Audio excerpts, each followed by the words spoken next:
Welcome back to Lintonland. This is another video update. We're back onto the hub for my Zephyr 1100 project. The aftermarket rims, it's a standard one. There's a nice little one I made. I'm kind of impressed with it myself. It's nice and pretty, a bit of a pain, but yes. Deep pockets on the back for lightning. I hate deep pockets, but it's done, it looks sweet, and this is the standard one. I needed 16mm more offset, and I wanted to decrease the diameter of the disc by quite a amount. You can see the difference between the two widths.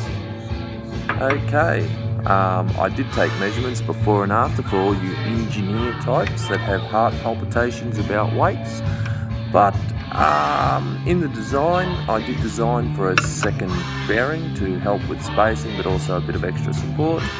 What do we got here? We have, I think it's 500. Let's have a look. 523. Put the new one on, and we have a 658. I've already done the maths. That's 135 grams heavier, and I'm pretty happy with that. The second bearing in takes it out to 773 at 250 grams heavier. Not a big deal. These are the drawings that I had to make before I did any of it. This is where the hard work is, to work it all out, PCDs, work out all your diameters, how you're actually going to make the bloody thing. It just drives you nuts. Okay, I think now I'll take you over, and we'll go have a look at it in the rim. Now these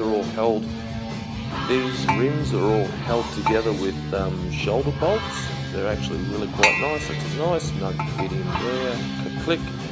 And I don't know, am I going to show you a shoulder bolt at the moment? Goes in. That was rather satisfying that it all fits. Here we go. They're standard factory style shoulder bolts used all the way through. 10mm shank, 16mm head, 8mm thread. All positive drive onto recessed 10mm shoulders.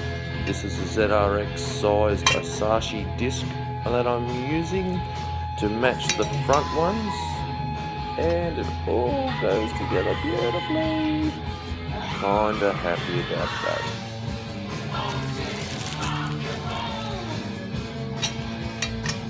Put it all together.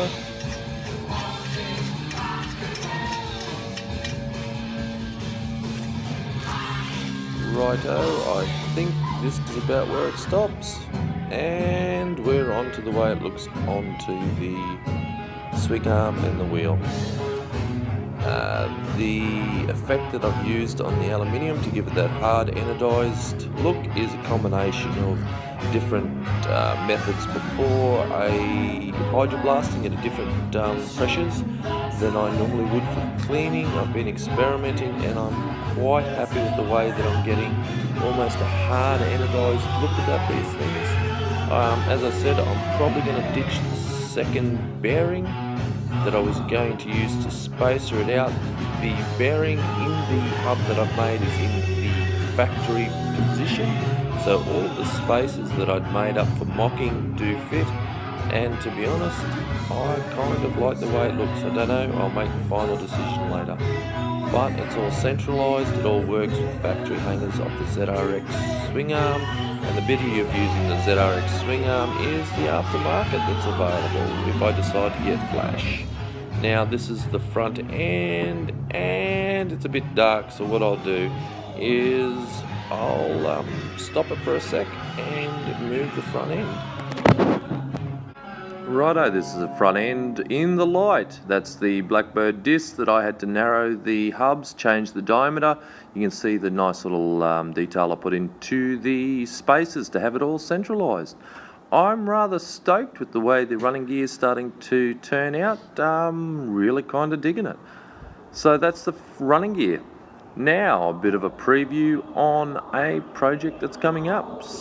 This is the sister bike to Jason's aluminium Katana. This is his orange Z1000. We're going to start doing some mock-up. Choose between BSD or Australites. Hard choice for the young man. Yeah, right. whatever. He's older than me and he's got more toys, so I get to be derogative. And have a look at this. Oh, the poor chap. Just look at it. It kinda looks about bang on. We've got to start on the electrical work, some trays, wiring, all that sort of thing, and all those sort of details. But he's pretty much happy with it. We're still going to choose if we're going to run side panels or not, but all of that's to come. It's just full of beauty. It's just lovely. And if you know what those red top carbs are, let's see if I zoom in. Yes, I do, because they're just that nice. They're porn. And I'm not a huge katana fan, but how could you not like that?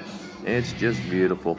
So that just about wraps up this video update. Nice, short, hard and sweet, and a bit of a gratuitous look at the workshop. There we go. And I'll catch you next time. Cheers.